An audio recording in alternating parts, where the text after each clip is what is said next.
दी stake Ninja पर आपका स्वागत है। आज हम सीखेंगे एंकर एलिमेंट। देखिए, जो ये एंकर एलिमेंट है इसको हम हाइपर लिंक भी बोलते हैं। इसका यूज़ होता है वेबसाइट के अंदर लिंक्स बनाने के लिए। देखिए, जो लिंक्स है इसके अलग अलग टाइप होते हैं, आपको स्क्रीन पर दिख रहे होंगे।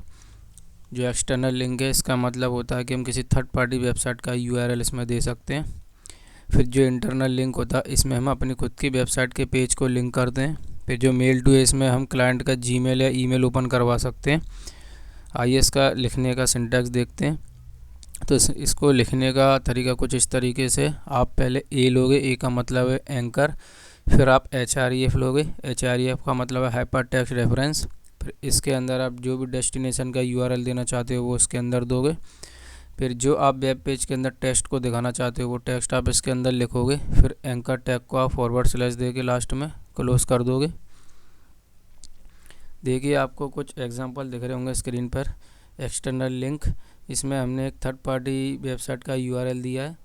फिर आपको इंटरनल लिंक के कुछ और एग्जांपल दिख रहे होंगे। इसमें हमने सब फोल्डर के किसी डॉक्यूमेंट को लिंक किया है। इसी तरह हमने रूट फोल्डर के किसी डॉक्यूमेंट को लिंक किया है। और लास्ट में जो टारगेट एलिमेंट है इसमें हमने अपनी वेबसाइट के किसी सेक्शन को टारगेट करके लिंक किया है। अब होगा क्या, जैसे ही मैं इस लिंक पर क्लिक करूँगा तो मैं उस स्पेसिफिक टारगेट पर स्क्रॉल हो जाऊँगा। वही काम होता है इसका। देखिए, मेल टू का एग्जांपल आपको स्क्रीन पर दिख रहा होगा। इसको लिखने का तरीका कुछ इस तरीके से, आप पहले ए टैग लोगे, उसके बाद आप लिखोगे HREF। HREF के अंदर आप मेल टू नाम का एक पैरामीटर यूज़ करोगे। फिर कॉलम लगा के जिस भी ईमेल पे आप मैसेज को रिसीव करना चाहते हो वो ईमेल आप इसमें लिखोगे। ये ईमेल आपका प्राइमरी ईमेल होगा।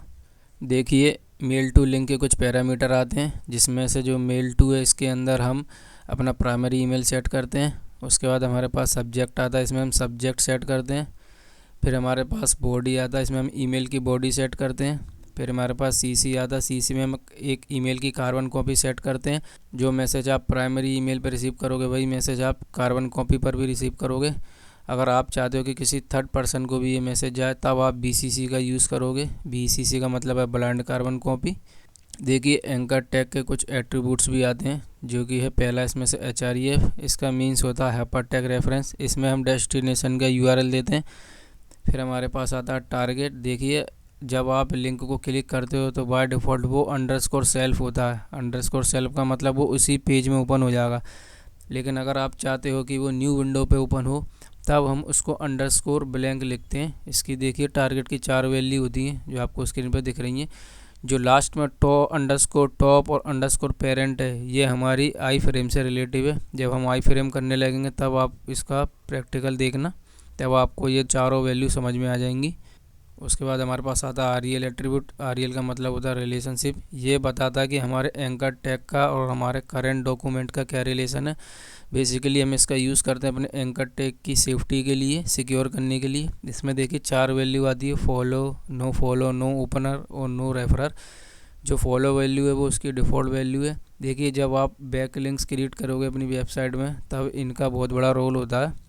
फिर हमारे पास आता है डाउनलोड। डाउनलोड का मतलब क्या है, जैसे कि हम चाहते हैं हमारे एंकर टैग पर क्लिक हो तब कुछ फ़ाइल डाउनलोड हो जाए, तब हम इस डाउनलोड एट्रीब्यूट का यूज़ करते हैं। इसमें फ़ाइल आप PDF या GIF जोन सी फाइल आप इसमें ऐड करना चाहो वो कर सकते हो। फिर हमारे पास आता है ID एट्रीब्यूट। देखिए, जो ID एट्रीब्यूट है ये सिर्फ हाइपर लिंक या एंकर टैग का ही नहीं है, इसको हम यूनिवर्सली यूज़ करते हैं। पूरे HTML के जितने भी एलिमेंट होते हैं ये एलिमेंट को एक यूनिक आइडेंटिटी देता है ताकि हम उस स्पेसिफिक एलिमेंट को टारगेट कर पाएँ। इसका यूज़ ज़्यादातर हम CSS और जावास्क्रिप्ट में करते हैं। जब वो आपको मैं आगे सिखाऊंगा तब आपको समझ में आएगा। तो देखिए, इसका जो प्रैक्टिकल है वो हम नेक्स्ट वीडियो में करेंगे।